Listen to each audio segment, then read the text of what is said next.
కాసేపటికి మీరా స్పృహలోకి రాగా మీరాని చూస్తున్న కిరణ్ సురేష్ అసలు అది మీరా కాదని తెలుస్తుంది. ఎందుకంటే మీరా కళ్ళు నల్లగా ఉంటాయి. ఇండోనేషియన్ భాషలో ఏవో మంత్రాలు చదువుతుంది. చూపు కూడా ఎంతో భయంకరంగా ఉంటుంది. కిరణ్ సురేష్లకు పరిస్థితి తీవ్రంగా ఉందని గ్రహిస్తాం. ఆయు కిరణ్తో బింకాసులో మనం లేట్ చేయకూడదని వెంటనే మనం మీరాని కాపాడాలని కిరణ్తో అంటుంది. ఆ వెంటనే పక్కనే ఉన్న పాత గుడికి కిరణ్ సురేష్ మీరాని ఆయు తీసుకెళ్తుంది. ఆ గుడిలోకి వెళ్ళగానే ఆయన ఆ పాతపడ్డ తాళపత్ర రంధ్రాలను ఏదైనా పరిష్కారం జరుగుతుందేమో అని చూడటం మొదలు పెడుతుంది. లియాక్ని ఆపాలంటే పెంగాస్ కర్మ అంటే బలి పూజ చేయాలని ఆయు కిరణ్తో చెప్తుంది. ఆ మాట వినగానే కిరణ్ సురేష్ ఒకరి మొహాల్లోకి చూసుకుంటూ వెన్నులో వణుకుతుంది. అసలు వాళ్ళకి ఇప్పుడు ఏం చేయాలో పాలుపోలేవు. ఆ వెంటనే ఆయు మాలతి అనే ఒక స్థానిక మాంత్రికురాల దగ్గరికి తీసుకెళ్తుంది. మాలతి ఆ లియాక్ని ఆపాలంటే బలి పూజ తప్పనిసరి అని, కానీ ఆ పూజకి ఫలితం రావాలి అంటే ఒక మానవ రక్తం కావాలని మాలతి కిరణ్ సురేష్ చెప్తుంది. ఇప్పుడు కిరణ్ సురేష్ ఒకరి మొహం ఒకరు చూసుకుంటూ మాలతిని మీరాని ఎలా కాపాడాలో అడుగుతారు.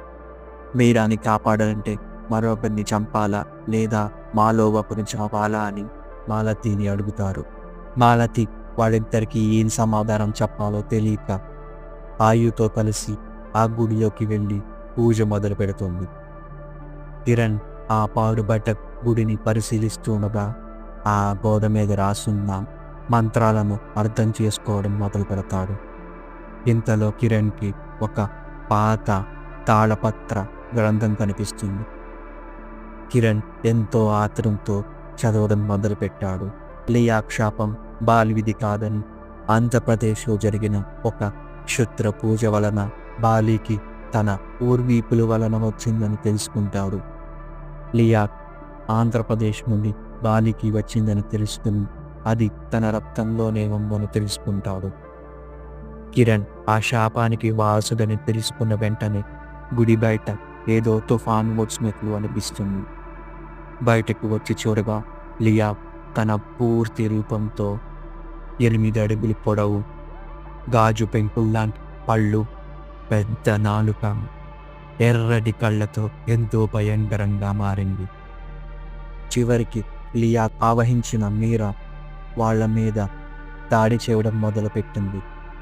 కిరణ్ తాను పాత గ్రంథంలో చూసిన మంత్రాలు చదువుతూ లియాక్ని ఒక అద్దంలో బంధించాలని అనుకుంటాడు.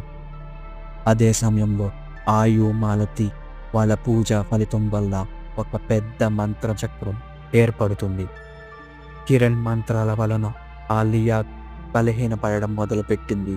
అదే సమయంలో ఆయు మాలతి పూజ వల్ల ఆ మంత్రచక్రానికి శక్తి వచ్చి ఆ లియాక్ని అందులో బంధిస్తుంది.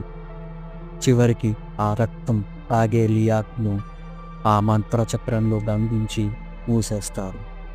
వెంటనే ఒక పెద్ద కేకతో లియాక్ ఆత్మ అంతమైపోతుంది. ఆ వెంటనే మీరా స్పృహ తప్పి పడిపోతుంది. మరుసటి రోజు ఉదయం కిరణ్, సురేష్, మీరా గాయాలతో బాలి నుండి ఇండియాకి వస్తారు. హైదరాబాద్ ఎయిర్పోర్ట్లో కిరణ్ తన లగేజ్ కోసం వెయిట్ చేస్తూ ఉన్నాడు. అంతా అయిపోయింది, బ్రతికిపోయామనుకున్న సమయంలో కిరణ్కి తాను బాలి ఎయిర్పోర్ట్లో చూసిన దృశ్యం గుర్తుకొస్తుంది.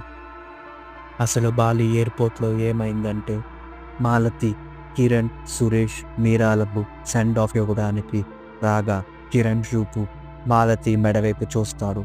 అప్పుడే మాలతి మెడవైపు లియాక్ గుర్తు కనిపించి మాయమైపోతుంది. చివరికి మాలతి ఆయుతో లియాక్ని చంపడం సాధ్యం కాదని, ప్రస్తుతానికి దాని స్వరూపాన్ని మాత్రమే బంధించగలిగామని చెప్పింది. లియాక్ ఆత్మ ఇంకా బ్రతికే ఉందని మాలతికి బాగా తెలుసు.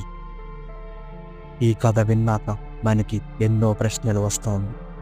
అసలు లియాక్ ఆత్మ మాలతిలో ప్రవేశించిందా? లియాక్ మళ్ళీ ఇండియా వస్తుందా?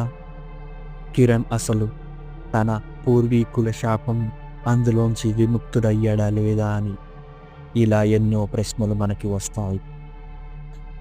ఈ కథ మీకు నచ్చినట్లయితే మీ అభిప్రాయాన్ని కామెంట్ చేసి మన ఛానల్కి మీ సపోర్ట్గా ఒక లైక్ అండ్ సబ్స్క్రైబ్ చేసి నాకు ఇంకో వీడియో చేయడానికి మోటివేషన్ ఇవ్వండి.